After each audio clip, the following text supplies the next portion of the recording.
This is part one of a series behind the scenes of my first ever snail mail, Evergreen Post Edition 1.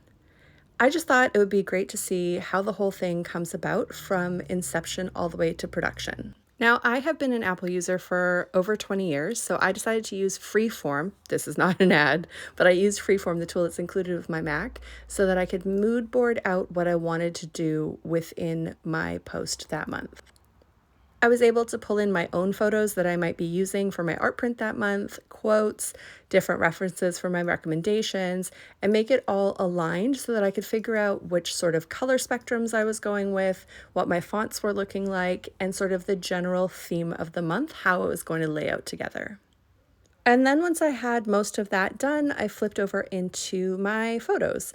This is some of the photos that I pulled aside to start testing this out and looking at my photo archives that are already digitized to try to figure out what would fit in with each theme. I promise each month is not going to be a floral, though I do have an abundance of florals at the moment. And once I had picked out the photo and sent it off to the printers, it was time to start writing the letter. And I have a unique writing process. Well, maybe it's not unique, but it's definitely my own personal process for all writing that I do. I have a scent and usually a coffee, sometimes a treat if I have some chocolate on hand. But I lit this candle with some intentions. It's from Matt and Nat, a Canadian company out of Montreal. And then I got myself a little coffee and I sat down to write. The idea behind Evergreen Post is to get people offline, spending more time in the real world with tangible art.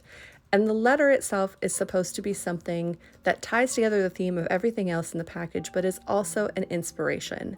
It is something that will drive creative practice for the month and help people maybe get out of any ruts that they've been having.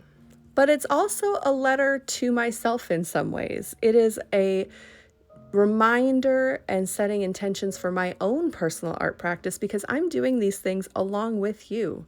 So when I'm writing about getting back the spark from past creative times, I'm really also meaning that for myself. Evergreen Post has been such a great way for me to get out of my own rut and get back into a revolutionary act of being creative.